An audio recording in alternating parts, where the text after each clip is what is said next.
takdir yang membawa saya menjadi wakil rakyat.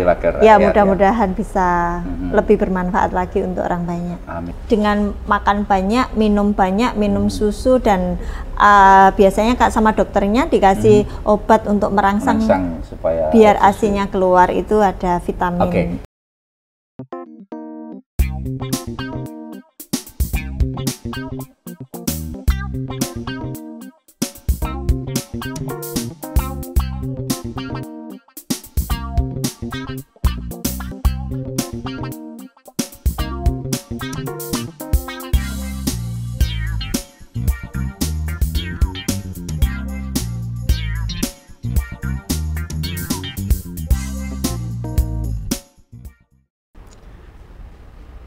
Selamat berjumpa kembali di podcast Kopi Dawa bersama saya Anang Cabro. Kita akan bicara banyak hal tentang Jawa Timur, dan seperti biasa kita akan menalar wawasan kita di podcast kali ini yang akan mengambil topik mencegah stunting, menjaga generasi. Sudah hadir di hadapan kita nantinya, saya kedatangan seorang tokoh politik perempuan yang luar biasa dengan karir yang kayaknya melejit dan menjadi aset luar biasa juga buat Jawa Timur. Seperti apa perbincangan saya? Kita akan bersama di podcast Kopi Dawa.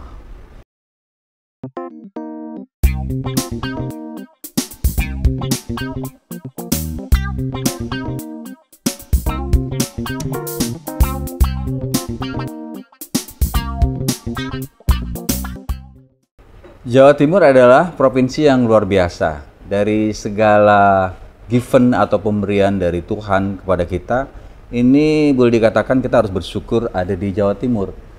Banyak sekali sumber daya yang harusnya bisa mensejahterakan, tapi kita seringkali kemudian terbentur dengan kata stunting. Stunting ini kemudian jadi bahan pembicaraan yang menjadi pertanyaan juga, kenapa di Jawa Timur masih ada stunting, padahal Jawa Timur itu katanya makmur. Nah, untuk membicarakan itu, saya lagi kedatangan politisi muda yang hari ini menjabat sebagai Wakil Ketua DPRD Provinsi Jawa Timur, Ibu Sri Wahyuni. Assalamualaikum. Waalaikumsalam. Sehat ya? Alhamdulillah sehat. Kalau lihat wajahnya nggak pernah capek kayaknya ya. Padahal kan acaranya banyak ya. Ya, alhamdulillah saya nikmati. Jadi karena banyak acaranya dinikmati, jadi akhirnya bahagia. Iya, yang penting kan itu. Satu hari kalau banyak acara gitu, istirahatnya berapa jam? Lebih banyak istirahat sih sebenarnya. Istirahat? Iya. Kalau nggak ada kegiatan ya tidur, nyantai di rumah sama anak, sama suami kayak gitu. Berarti masih enak ya, masih bisa bagi-bagi waktu antara ngurus masyarakat dengan ngurus keluarga. Iya, gitu. alhamdulillah masih. Ya. Bisa terkondisikan. Bisa terkondisikan. Alhamdulillah. Ini yang penting kan itu. Ya. Ini sesuatu yang berat loh, jangan dipikir bahwa menjadi politisi itu kemudian gampang-gampang aja. Banyak hal-hal yang harus diurus, apalagi ini menjadi pimpinan dewan karena banyak agenda dengan Forkopimda, dengan kader juga, dengan partai juga, dengan anggota dewan juga. Jadi sebenarnya padat ya menjadi wakil rakyat atau terutama menjadi wakil ketua DPRD atau pimpinan dewan. Dan hari ini kita lagi nggak pengen ngopi ya. Saya juga lagi nggak pengen ngopi, soalnya kayaknya suasananya kurang sip kalau ngopi. Jadi sipnya kalau ngobrol-ngobrol aja sama Bu Yuni ya. Kita hari ini lagi bicara tentang stunting. Tapi sebelum bicara itu kita bicara dulu deh perjalanan Bu Wahyuni ini yang ternyata ngawalinya dari perawat ya. Bisa dong cerita sedikit tentang sejarah 25 tahun sampai 26 tahun jadi perawat katanya gitu. Iya, jadi saya dulu itu lulusan SPK, Sekolah Perawat Kesehatan. Setelah lulus, waktu itu SPK itu mau melanjutkan sekolah itu kan Akbid sama Akper kan belum menerima yang dari SPK. Akhirnya nerimanya kan dari SMA. Waktu itu akhirnya saya kerja dulu. Kerja. Ya, setelah kerja alhamdulillah bisa melanjutkan ke Akper dan S1 keperawatan. Jadi sambil kerja. Sambil kerja, sambil meningkatkan karir. Iya. 26 tahun lama loh. Ya, 99 mulai kerja di rumah sakit pemerintah sampai 2001. Oh, 2001. Ya, Ya. 2001 sampai 2024 di rumah sakit swasta di Bojonegoro. Jadi ya lumayan. Lumayan panjang ya, dan akhirnya hari ini bermuara di politik. Iya, takdir yang membawa saya ke takdir yang mengarahkan kita ke sana. Takdir yang membawa saya ke menjadi wakil rakyat. Ya, mudah-mudahan bisa lebih bermanfaat lagi untuk orang banyak. Amin. Jadi dengan segala experience atau pengalaman beliau di dunia kesehatan, tentu hari ini kita sangat mudah sekali bicara tentang stunting karena beliau juga sudah menangani, apalagi juga mengurusi itu sudah berpuluh-puluh tahun. Dan yang cukup menarik juga, beliau ini adalah punya pengalaman bersentuhan langsung dengan masyarakat cukup lama ya, karena hari ini menjadi ketua penggerak PKK desa gitu. Iya, kebetulan suami kan kepala desa, jadi secara otomatis saya sebagai ketua penggerak PKK desa. Iya. Jadi ya pernah sih beberapa kali melaksanakan program-program dari pemerintah untuk menangani stunting ini. Ya. Jadi artinya terjun langsung. Iya. Jadi nggak susah lah kalau kita mau kulik-kulik lah ya. Ya. Beliau ini dari fraksi Partai Demokrat DPRD Provinsi Jawa Timur dan dari Dapil 12 Bojonegoro Tuban. Tuban ya. Iya.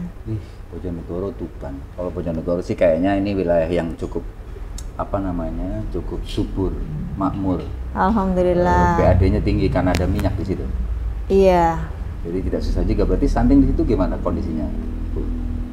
Iya, masih ada. Masih ada ya? Cuman untuk mulai menurun tahun ini karena di periode kemarin, tahun kemarin itu kan program-program pemerintah untuk menangani stunting sangat banyak dan luar biasa untuk penanganan sampai ke desa-desa itu kan sudah ada TPK, sudah ada tim pendamping keluarga. Oh, tim pendamping keluarga TPK ya. Jadi mulai dari pranikah sampai dia hamil terus punya anak, ini ada pendampingan dan ada kunjungan. Enak ya? Iya, jadi saya dulu nikah nggak ada yang namping. Enggak, pranikah ini kan ada yang ngunjungi gitu loh. Jadi TPK. Jadi bahkan sebelum menikah pun sudah ada yang ngunjungi. Iya, pranikah ini nanti dimasukkan ke link.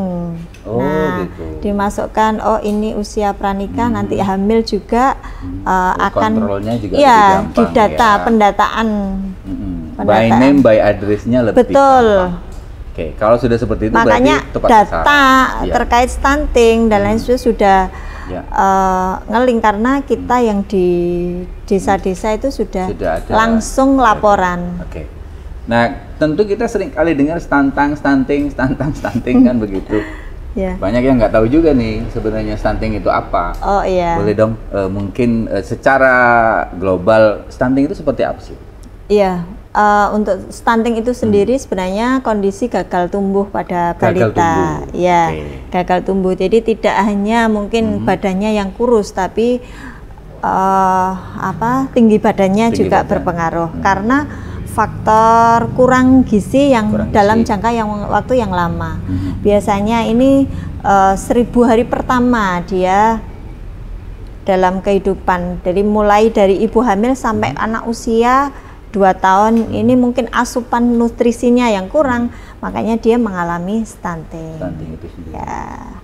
Jadi persoalannya lebih pada ekonomi ya berarti ya? Atau seperti apa sih, Bu? Kalau melihat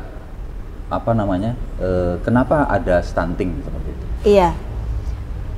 Ekonomi bisa, gaya hidup bisa, terus pola asuh.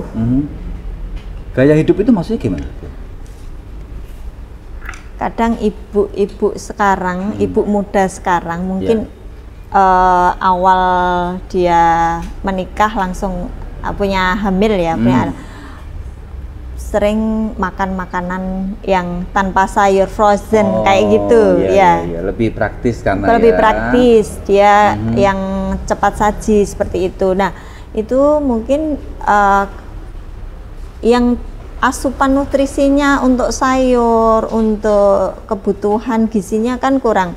Kalau misalkan beliaunya ini hamil, ibu muda ini hamil dan mengalami anemia, ini kan akan berpengaruh kepada anaknya. Nah mungkin nanti dan janinnya bisa bermasalah. Tapi hal ini juga sudah yang ada dari program-program pemerintah.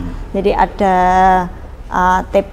tim pendamping keluarga itu. Jadi makanya setiap ibu hamil itu akan dikunjungi kader dan petugas kesehatan itu minimal 8, maksimal atau minimal ya 8 kali. Jadi 8 kali kader itu selama hamil dan dia harus melaksanakan ANC ya, pemeriksaan.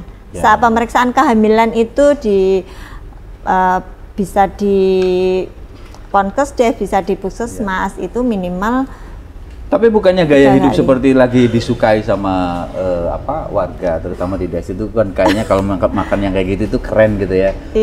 Jadi kayak orang kota gitu. Padahal kan sebenarnya kalau makan yang lebih fresh, lebih segar itu jauh lebih bagus. Padahal iya, itu yang disukai, tapi kalau terus-menerus yang dikonsumsi itu kan jadi nutrisinya yang kurang, kayak nasi sama ayam itu aja. Hanya kadang ayam sama burger, kecap, saus kan tidak ada sayurnya. Terus minumnya teh, padahal teh itu kalau dari segi kesehatan itu kan menyerap nutrisi. Sebenarnya kan setelah enggak boleh. Seharusnya tidak minum teh, tapi air putih aja ya? Air putih, banyak minum air putih atau susu. Nah kadang sebenarnya juga ada program pemerintah di desa-desa, setiap ibu hamil itu dikasih susu, beberapa kotak, tapi ada beberapa yang tidak suka minum susu, akhirnya susu itu tidak dikonsumsi, dikasihkan orang, kadang dia ke tetangganya yang suka, seperti itu. Jadi itu kan berarti pola kebiasaan ya. Berarti kan persoalannya ini persoalan di SDM, bahwa makanan yang ada di sekitar kita itu justru jauh lebih bisa menghindarkan kita dari stunting ya Bu ya. Betul. Kalau nyayur mau masak sendiri, tiap hari makan sayur sop, sayur bening, sayur apa itu kan bagus juga. Tapi kan nggak keren, soalnya makanan-makanan yang nggak keren, tapi kan yang penting sehat. Mestinya kan kita berpikir seperti itu. Ya ini kan umum ya, bahkan di beberapa tempat pun banyak ibu-ibu yang kemudian berpikirnya itu praktis gitu ya. Karena mungkin praktis, cepat saji, mie kan sebenarnya kan secara iklan itu luar biasa. Mie kan kalau hanya mie kan sekarang kan lagi ini ya, hit ya. Kalau mie itu namanya itu kadang ruame itu sampai antrinya, padahal cuman itu hanya makanan. Kalau mie kan sama dengan nasi, karbohidrat kan, isinya hanya karbohidrat. Berarti memang gaya hidup ini pengaruhnya besar ya. Kalau misalnya sesuai dari pengalaman Bu Yuni sebagai perawat dulu, kalau melihat gaya hidup ini memang berapa persen sih mempengaruhi perilaku ibu-ibu dalam memberikan asupan gizi kepada anaknya gitu, atau keluarga? Iya, sangat berpengaruh besar sebenarnya. Berpengaruh besar. Kalau ini terus-menerus kan nanti nggak bagus juga untuk keturunan, faktor keturunannya, nanti kesehatannya juga. Makanya kan banyak juga yang usia masih muda sudah terkena diabetes dan lain sebagainya. Itu. Oh ya, kemarin di tetangga saya itu masih kecil ya, kelas 6 mungkin, tapi gulanya sudah di atas 500. Sehingga akhirnya harus masuk rumah sakit. Nah ini kan juga salah satu ya. Berarti pola hidup yang nggak bagus. Nah kalau sekarang kita bicara tentang urusan tinggi badan. Tinggi badan ini kan seringkali orang Indonesia ini seringkali disebut pendek gitu ya. Iya. Nah, sebenarnya itu pengaruhnya karena genetik atau lebih karena ini ya, karena apa namanya, makanan itu sendiri sehingga kemudian orang itu menjadi pendek atau bisa lebih tinggi sebenarnya. Sebenarnya ada faktor genetik juga, cuman kan sedikit. Kalau misalkan dari keluarga ini keturunnya pendek semua, tapi kita itu di pola hidup sehat bisa kita atasi dengan sekarang kan banyak vitamin, kalau makan minum cukup, gizi cukup, insya Allah kan nanti pertumbuhannya kan juga akan mengikuti. Jadi kecil sekali untuk genetik. Yang berpengaruh nanti kalau misalkan dia kurang nutrisi, kurang gizi, ini kan akan berpengaruh mungkin pendek dan kemampuan belajarnya juga akan lebih ini ya, ini enggak ya, produktivitasnya dia akan berkurang kalau misalkan kekurangan gizi. Jadi selain stunting ini kan mungkin dia akan enggak pertumbuhannya kan tidak sesuai dengan umur, biasanya kan lebih pendek. Selain itu akan mempengaruhi kecerdasan otaknya. Nah itu, dan sebenarnya kalau kita cita-cita bangsa ini kan ke depan harus menjadi generasi emas di tahun 2045. Jadi kita makanya stunting ini kan harus jadi prioritas utama. Iya, jangan sampai terjadi lagi. Tidak jadi bicara soal pendek panjang, tapi juga masalah generasi ya. Kalau misalnya sudah bicara tentang ini ya. Nah, kita coba lebih spesifik sebentar aja tentang apa namanya, penyebab utama stunting. Kita bicara di Jawa Timur. Karena seperti tadi saya bilang bahwa Jawa Timur kan sebenarnya secara apa namanya, pangan itu kan berlimpah ya. Bahkan kita hari ini lagi punya program menjadi apa namanya, pangan yang berkelebihan, artinya kita bisa ekspor ke tempat yang lain. Nah, kalau jenengan melihat penyebab stunting di Jawa Timur itu sendiri, apa saja sih, Bu? Kalau menurut saya ini yang pertama gizi. Kurang gizi. Jadi gizi ibu dan anak ini yang kurang. Jadi misalkan ibu hamil, dia mungkin mengalami anemia. Kekurangan darah. Ya? Kalau asupan nutrisinya kurang kan secara otomatis dia anemia. Padahal kalau ibu hamil jangan sampai terjadi anemia.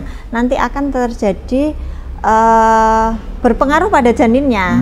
Nah, akibatnya kan nanti ke janinnya kalau nutrisinya kurang. Jadi anemia itu sama saja dengan nutrisi kurang. Berarti dia kan kurangan darah, asupan nutrisinya kurang. Kurang darah, kurang mungkin sayur, kurang mungkin zat besi. Misalkan kan zat besi itu bisa dari sayur-sayuran hijau, bisa dari daging dan lain sebagainya kan. Bisa kalau itu kurang kan ya nanti saat dia hamil akan berpengaruh pada anaknya, janinnya yang saat lahir akhirnya nanti kurang gizi. Akhirnya jadi stunting, pendek seperti itu.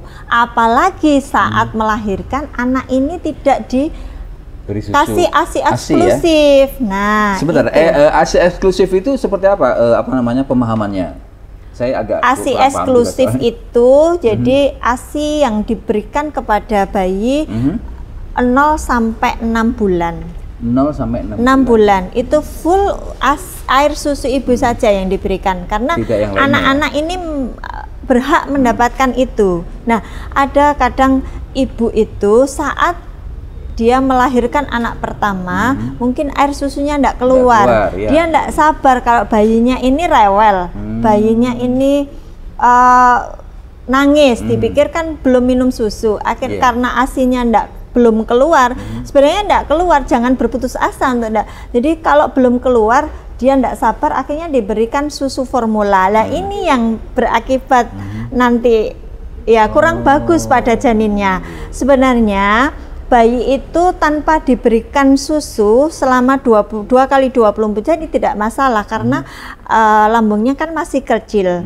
Jadi sebenarnya kalau dia begitu lahir walaupun rewel, ASI belum keluar, tetap aja dirangsang, tetap aja bayi ini disuruh kita maksudnya kita coba untuk apa ya, merangsang. Jadi ini loh bayi, jadi menyusu. Jadi bayi ini menyusu ibunya ini secara terus-menerus menjadi semacam kebiasaan buat bayi itu nanti sendiri, akan jadi kebiasaan bayi ini, dan itu akan merangsang produksi ASI. Akan tetapi kalau bayi ini tidak merangsang, tidak menyusu ibunya, langsung diganti formula, nanti produksi ASI ini tidak akan keluar dan akan berhenti. Makanya untuk ibu-ibu muda, walaupun tidak keluar, mungkin hari pertama, kedua, mungkin pertama tidak keluar, kedua akan keluar. Lama kelamaan kalau dihisap terus sama bayi akan keluar. Jadi emang ada proses untuk kemudian air susu itu keluar ya? Iya. Kalau secara ilmu pengetahuan yang Bu Yuni ketahui, itu sampai berapa lama sih kemudian air susu itu? Kan kadang ada yang sampai lama gitu. 1-2 hari insya Allah akan keluar. Jadi dengan makan banyak, minum susu, dan biasanya sama dokternya dikasih obat untuk merangsang supaya biar ASI-nya keluar, itu ada vitamin. Berarti ada syarat-syarat yang harus dipahami oleh seorang ibu muda untuk kemudian ASI ini biar ASI ini keluar. Makanan yang paling cepat atau yang paling mampu mendorong supaya kemudian ASI itu keluar seperti apa? Ya 4 sehat 5 sempurna. Ya. Pokoknya yang makan banyak, minum banyak. Yang punya duit Bu, yang nggak punya rumah. Minum susu, terus kacang-kacangan seperti itu bisa melancar produksi. Tapi kalau hari ini, kita kenal daun katuk. Oh iya, betul, bisa.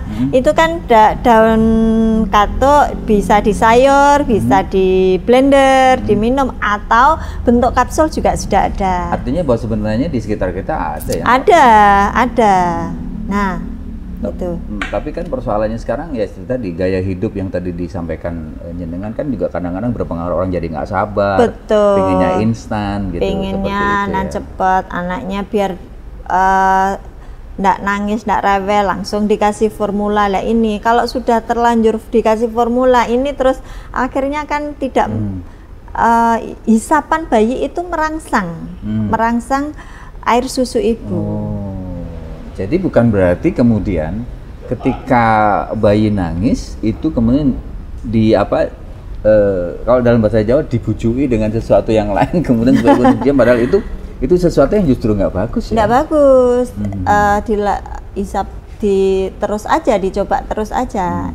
Lama-kelamaan akan keluar ya? Jadi Anda yang merasa bahwa punya bayi hari ini mungkin baru ya, terus kemudian tidak segera keluar juga air susunya, tidak usah panik karena itu juga proses alamiah sebenarnya. Masih punya waktu 2 kali 24 jam. 2 kali 24 jam bisa. Setelah itu pasti keluar atau seperti apa? Kebanyakan peristiwa yang terjadi keluar ya? Walaupun sedikit-sedikit. Nanti dari sedikit kan lama-lama kalau dirangsang terus akan jadi banyak. Dan itu tergantung dari asupan makanan dari Bu bayi itu sendiri. Terus ibu juga nggak usah usah cemas. Jadi kadang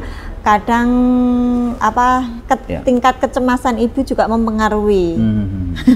Jadi harus dibuat betul ya, karena tenang, psikis itu enjoy ya, psikis ibu bayi itu ya.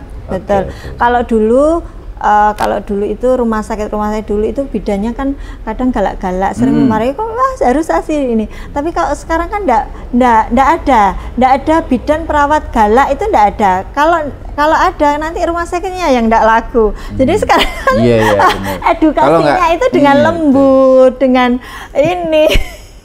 Kalau dulu kan memang perawat sangar-sangar Bu. Iya. Kadang-kadang jadi kita edukasinya. Kalau sekarang edukasinya kan lemah lembut.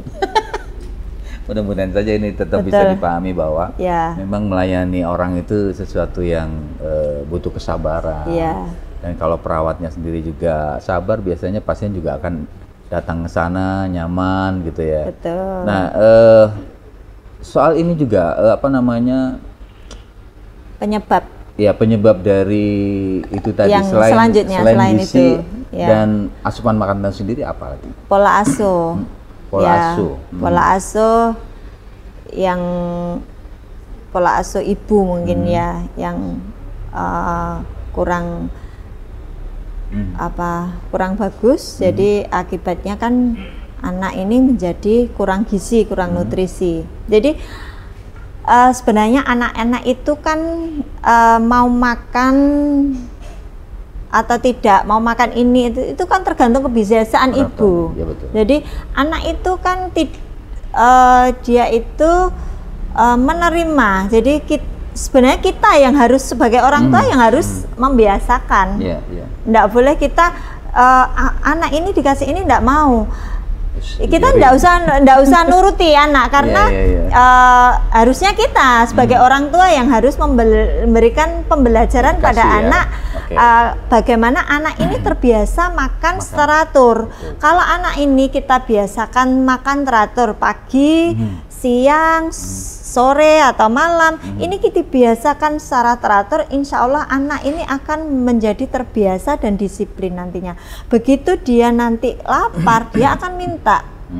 Kalau sebelum usia 2 tahun sudah kita biasakan, nanti di atas 2 tahun dia itu akan terdisiplin dan akan terbiasa. Menanamkan memori itu seperti yang kita ajarkan. Nah itu. Ya. Nah hari ini kan seringkali kita melihat ketika kita ingin mendisiplinkan anak gitu ya, seringkali kemudian kita terbentur pada jahat lah, kemudian nggak kayak begini zaman sekarang. Kalau mendidik anak-anak itu harus disayang, bahkan kadang-kadang akhirnya jadi manja kayak gitu loh, Bu. Seperti apa kemudian kita kalau lihat ibu-ibu yang kayak begitu? Betul, tapi disiplin kan bukan berarti kita keras bukan berarti kita jahat sama anak. Yang penting kita anak-anak itu sebenarnya kalau kita rawat kita biasakan dengan lembut, dikasih makan, walaupun tidak mau tapi tiap hari kita biasakan, lama-kelamaan dia akan terbiasa. Seperti itu. Jadi bukan berarti terus kita marah pada anak dan lain, enggak. Jadi mulai ya kita biasakan aja. Nanti lama-kelamaan dia akan memori lambungnya ini loh. Kalau kalau dia jam segitu ndak makan, dia akan merasa lapar akhirnya. Jadi alarmnya harus sudah dari kecil. Jadi jangan sampai ibu-ibu ini begitu anak ndak mau terus ya sudah ndak dikasih. Lah repot ini. Yang terjadi kan begitu sekarang. Iya, karena ndak telaten, ibunya pengen nang main HP. Akhirnya anaknya kan yang kelendran. Ini yang enggak boleh. Kalau pengen anak-anak kita itu cerdas dan jadi nanti generasi emas ya 2050, ya kita harus telaten. Jangan langsung kita serahkan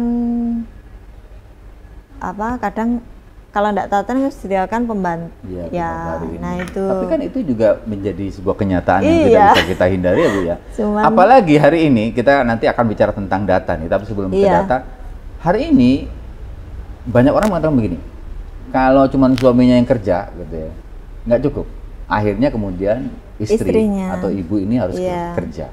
Mau tidak mau kalau sudah kerja kan berarti ninggalin anak nih. Kalau sudah ninggalin anak, bisa dititipkan ya ke tempat penitipan anak atau baby care atau semacam gitu ya, atau kepada neneknya, kepada tetangganya. Nah ini kan juga salah satu hal yang menjadi realita di lapangan, bahwa ekonomi menjadi sesuatu yang kemudian menyebabkan itu. Nah menurut jenengan seperti apa dengan orang-orang yang berkarir kemudian harus meninggalkan rumahnya dan anak-anaknya itu sendiri?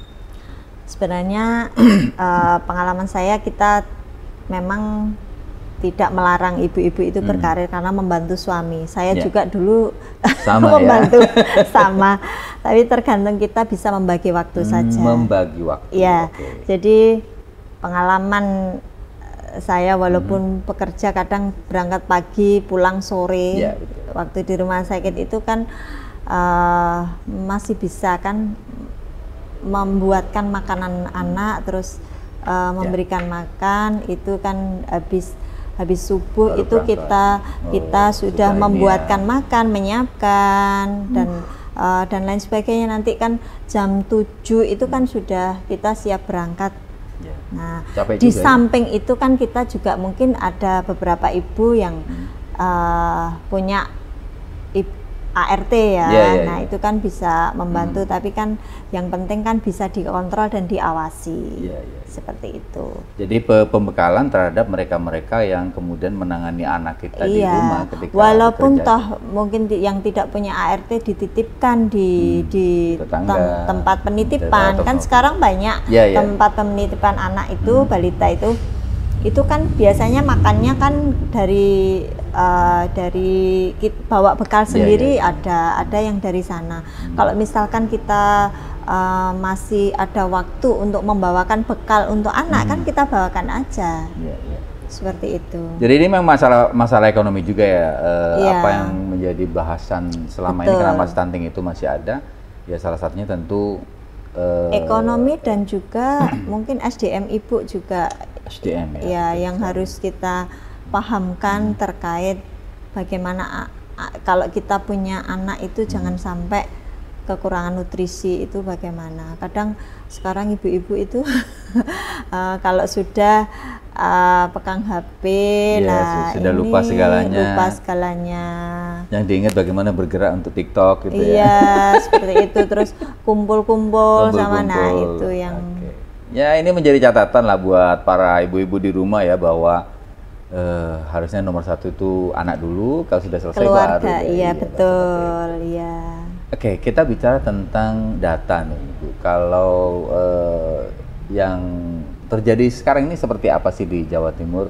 Karena kita juga masih melihat ada stunting, masih ada angka-angka yang membuat kita kok bisa ya gitu loh. Padahal kan kalau misalnya semua peduli, pemerintah peduli, tetangga peduli, para pejabat di desa-desa atau RT-RT peduli, itu seharusnya bisa diminimalisir. Nah, kalau data yang terjadi hari ini seperti apa? Untuk Jawa Timur sendiri ini alhamdulillah karena banyak yang program-program untuk penanganan stunting. Jadi berdasarkan SGI di tahun 2024 ini angka stunting Jawa Timur turun jadi 14,7%, yang di tahun sebelumnya itu 17,7%. Ya lumayan turunnya sekitar 3% ya. Dan dulu di tahun 2021 malah di atas 20%, 23% kalau tidak salah ya. Jadi alhamdulillah ini kemajuan yang cukup besar sekali untuk penanganan stunting di Jawa Timur dan merupakan terendah di Pulau Jawa. Pulau Jawa. Masih Pulau Jawa tapi lumayan lah daripada. Ya, lumayan. Bukan masalah ininya ya, tapi angka ini menunjukkan bahwa ada progres yang dilakukan. Jadi banyak sekali program-program yang dikelontorkan untuk menangani stunting ini. Ya kalau begitu ceritain dong programnya apa saja sehingga bisa kemudian turun dari 23 loh, 23 ke 14 itu hampir 9%, dan itu bukan hal yang mudah. Iya, banyak sekali. Jadi selain ada gerakan cegah stunting, terus ada program anak asuh untuk anak-anak yang stunting, terus peningkatan ketahanan pangan untuk keluarga, terus ada penguatan posyandu dan layanan kesehatan dasar. Nah, yang saya ceritakan tadi, jadi ada tim TPK, tim pendamping keluarga. Jadi ini rekrut dari kader desa setempat, beserta tim kesehatan yang di desa itu. Mereka melaksanakan kunjungan dari rumah ke rumah. Jadi kalau ada pranikah, ini sudah dikunjungi dan didata. Sekedar didata atau ada lagi yang mau dilakukan yang untuk pranikah? Ya, kalau bermasalah kan kalau ya berarti kan sudah masuk laporannya nanti ya. Terus nanti ibu hamil setelah menikah kan mungkin ada kehamilan ibu. Nah, setelah hamil ini dari kader dan tim kesehatan ini dari TPK ya yang di desa itu melakukan kunjungan ke ibu hamil. selama periode kehamilan itu kalau enggak salah 7 sampai 8 kali itu. Kalau belum melahirkan itu sampai setelah melahirkan 2 kali kunjungan. Ya, jadi sebulan sekali ya istilahnya ya, iya, kalau dalam. Jadi diperiksa, terus di data tinggi badan, berat badannya naik atau tidak, ini mulai dari kehamilan ini sudah. Dan alhamdulillah ini sangat membantu. Jadi untuk mungkin data-data ini lebih akurat dari karena ada kader yang di bawah. Itu yang dicatat apa aja? Ekonomi tentu pasti kan begitu ya, penyakit atau tanggal lahir, terus riwayat penyakit, tinggi badan, berat badan, lingkar apa perut. Ini posisi ini nyungsang ini atau tidak? Iya.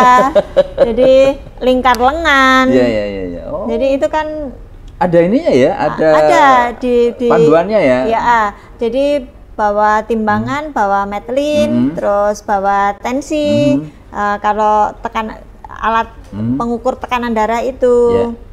Kalau misalnya ditemukan bahwa ada orang hamil atau ibu hamil yang ternyata di bawah platform atau under inilah, itu apa yang dilakukan? Ini dari mereka tim pendamping keluarga melaporkan ke Bu Bidan atau Bu Bidan desa, nanti dilaporkan ke puskesmas. Jadi sudah tercatat. Jadi nanti ibu ini mungkin resiko nanti kehamilannya bermasalah, nanti melahirkannya mungkin diberikan rujukan ke rumah sakit biar tidak terjadi hal yang tidak diinginkan. Jadi kalau misalnya bermasalah sejak dini, misalkan ya segera itu dikasih, misalkan dia anemia ya langsung dikasih obat asupan darah. Terus dikunjungi terus diberikan susu juga. Jadi susu untuk ibu hamil sama ibu menyusui ini kalau di desa-desa sudah ada dari puskesmas, dikasih gratis, Pak. Kan harusnya kalau begitu kan enak dong, tidak perlu dong kita khawatir ada stunting itu tadi. Nah, tapi kenyataannya kok masih ada. Ternyata ada beberapa ibu yang tidak mau. Tidak maunya itu minum kenapa? Susu. Dari pengalaman di desa atau di Iya, memang enggak suka, dari dulu enggak pernah minum susu. Akhirnya enggak suka, tapi kalau beberapa inovasi ya, kita kalau misalkan berhadapan dengan ibu seperti itu, bisa susu itu dicampur dengan masakan. Bisa dengan buat puding, nanti dikasih susu, atau sari kacang hijau, kedelai, nanti dibuat dicampuri susu yang untuk ibu hamil. Sebenarnya susu untuk ibu hamil itu bagus karena kan nutrisinya banyak. Di situ ada asam folat dan lain sebagainya itu. Kalau nggak cocok memang ke ke lambung memang nggak. Apalagi orang hamil itu kan kadang-kadang suka aneh-aneh, Bu. Iya, mual. Gitu. Untung saya nggak pernah hamil. Jadi jangan tidak pernah merasakan. Pak Anang ini hamil.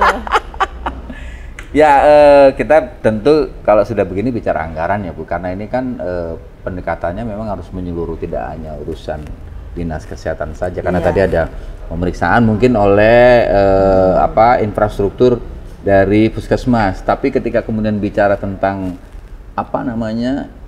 bantuan dan lain sebagainya kan berarti dari dinas yang lain, kayak dinas sosial mungkin atau dinas apa. Selama ini seperti apa, Bu? Betul. Berarti kan tidak cuman yang kita pikirkan gizinya saja, akan tetapi mungkin faktor pendidikannya, sanitasi lingkungannya. Kalau gizi cukup, kadang kan ada anak-anak yang kapan hari viral cacing banyak, itu kan juga kasihan, mungkin sanitasinya yang kurang. Nah, terus mungkin ketersediaan air bersih, ini juga sangat berpengaruh karena air bersih sangat penting untuk kita konsumsi. Jadi kalau yang kita konsumsi airnya kotor kan juga. Berarti kan harus ada pemetaan ya Bu, mana daerah yang memiliki penyediaan air bersih yang bagus dan mana yang Betul. tidak. Karena Ya. kita tahu Jawa Timur ada ketika musim hujan Betul. banjir, Jadi ini juga airnya juga seperti itu. Betul, Kalau jadi- kering juga malah hilang. Gimana? ya jadi harus semua bergerak ya. Jadi mungkin kita saling berkoordinasi, bersinergi. Yeah. Dan teman-teman di DPR ini kan juga dari berbagai dapil. Mungkin dapil mana yang bermasalah terkait air bersihnya, sanitasi lingkungannya kan seperti itu. Jadi nanti kalau misalkan yang bermasalah sanitasinya ya mungkin itu yang kita atasi dulu. Sesuai dengan Jadi sesuai spesifikasi kebutuhan. Iya, kebutuhan dari masing-masing dapil mereka.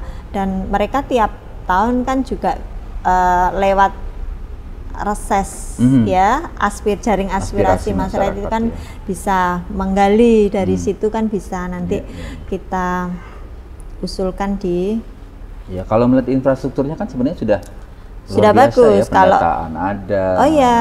Kemudian pemberian kepada by name by address tadi juga sudah dilakukan. Ya, berarti sekarang masalahnya hanya di SDM. Iya, dan pemberdayaan ekonomi keluarga. Nah, itu juga. Kalau anggaran sendiri di APBD sudah ada nggak Bu? Kira-kira berapa sih anggaran kita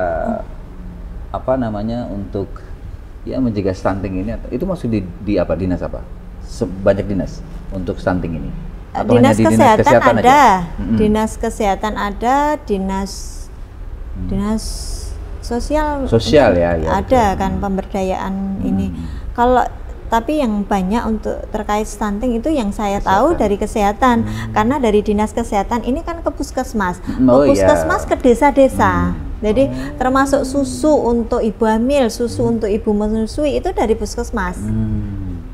Dan ada makanan tambahan untuk balita, ini kan berupa makanan, ya ada beberapa keluarga itu kan diberikan bantuan seperti telur, daging, ayam, ikan seperti itu tiap berapa bulan sekali gitu loh. Ada kok program pemerintah untuk mengatasi ini. Jadi sebenarnya sudah cukup luar biasa program pemerintah ini. Harusnya bukan di angka berapa tadi? 14,7 ya? Sekarang harusnya bisa di satu digit lah, di angka 9, 8 atau 7, mungkin nggak itu? Mungkin bisa. Jadi itu kita harus yang terpenting sekarang kan juga edukasi itu ya. Jadi bisa lewat selain mungkin forum-forum seperti ini, forum Posyandu. Oh iya, sekarang juga ada. Kalau dulu itu ada SOTH, Sekolah Orang Tua Tangguh, Sekolah Orang Tua Hebat. Jadi ibu-ibu yang punya balita ini diberikan pendidikan. Nah, itu juga berpengaruh. Dari situ kan mereka diajari untuk bagaimana merawat balita, biar tidak terjadi stunting, terus membuat makanan tambahan untuk balita. Jadi ada, dan nanti juga ada sekolah lanjut usia, kalau tidak salah Selantang, sekolah lanjut usia. Saya ingat saya ada untuk di desa-desa itu. Jadi banyak sekali program sebenarnya untuk biar bebas dari stunting dan juga nanti ke depan bangsa ini memiliki cita-cita generasi emas di 2045. Artinya bahwa setelah dari pembicaraan kita hampir 40 menit ini, kita melihat bahwa Jawa Timur sudah berada di posisi yang bagus ya, atau on the track ya. Bahkan dari data dari 23 jadi 17, sekarang jadi 14,7. Artinya bahwa ini sudah benar, tinggal peningkatan lebih baik lagi supaya masyarakat desa bisa lebih paham tentang pemahaman itu sendiri untuk stunting ya. Iya, oke. Kayaknya sudah panjang sekali kita bicara. Berarti sekarang kalau menurut Nyenengan, kira-kira pesan yang harus sampai dan didengarkan oleh orang-orang ini supaya stunting ini bisa di digit 1 aja lah, jangan 2 digit. Oh iya.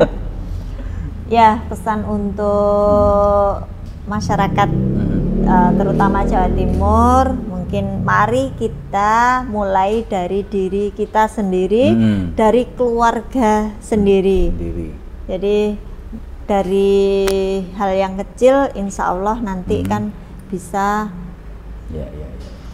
dicontoh, ya, bisa merambah menular ke yang lainnya. Jadi kita pastikan untuk ibu hamil, para ibu hamil mungkin mendapat asupan nutrisi yang cukup.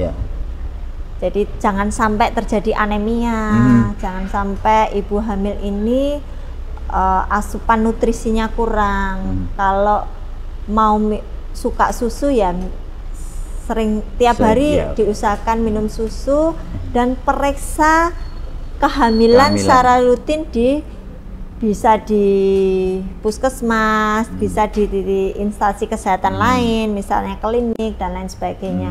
Terus untuk anak-anak balita ini jangan lupa memberikan ASI kepada anak kita setelah anak itu lahir, karena ASI ini anak-anak berhak mendapatkan ASI. Kasihan kalau tidak dapat ASI, karena ASI ini penting untuk anak-anak. Jadi selain kekebalan tubuh kan juga nanti bisa mencerdaskan juga. Jadi kalau ibunya asupan nutrisinya cukup, insya Allah ASI yang dikeluarkan juga akan bagus dan akan diserap oleh anak ini, oleh balita, dan supaya ke depan tidak terjadi stunting. Jadi anak-anak ini sangat harus kita rawat betul. Kita kasih ASI eksklusif kalau bisa. Dan rutin mungkin ke posyandu untuk pemeriksaan rutin ke posyandu setiap bulan itu di desa-desa ada. Jadi selain ditimbang berat badan, diukur apakah pertumbuhannya sesuai dengan usianya atau tidak, dia juga akan mendapatkan tambahan makanan dari posyandu itu. Saya juga pengen ke posyandu karena sukanya selalu ada kacang hijau sama puding. Bu Wayuni, terima kasih banyak sudah hadir. Kita hari ini semakin terbuka bahwa ternyata pemerintah Provinsi Jawa Timur tentu dengan para wakil rakyat kita di DPRD Provinsi Jawa Timur sudah melakukan banyak hal untuk menambah jumlah anak sehat, sehingga angka di anak-anak yang terkena stunting ini semakin lama semakin berkurang, karena memang itu adalah tanggung jawab semua orang. Yang pasti ini bukan hanya tanggung jawab pemerintah, tapi tanggung jawab kita semua. Artinya bahwa ketika kemudian kita ingin anak-anak kita baik, ya mari kita memperbaiki juga gizi mereka dengan asupan makanan terhadap anak-anak atau ibu-ibu hamil yang ada di sekitar kita. Kalau tadi dari penjelasan Bu Wayuni, infrastrukturnya sudah keren. Dari pendamping keluarga, dari puskesmas, dari desa juga, dari dinas kesehatan, maupun dari program-program yang sudah dilakukan, ternyata luar biasa. Dan ini menjadi satu kebanggaan buat kita masyarakat Jawa Timur, bahwa gizi kita, anak-anak kita menjelang 2040 makin keren ya Bu ya. Bu Wayuni, terima kasih banyak. Mudah-mudahan Jawa Timur bisa bebas stunting di tahun 2030 nanti. 30 ya targetnya, amin. Baik, itu tadi perbincangan saya bersama Ibu Sri Wayuni, Wakil Ketua DPRD Provinsi Jawa Timur dari fraksi Partai Demokrat, daerah pemilihan Bojonegoro Tuban. Kita ketemu lagi di podcast Kopi Now mendatang dengan perbincangan yang lebih menarik lagi. Sampai jumpa, terima kasih. Terima kasih.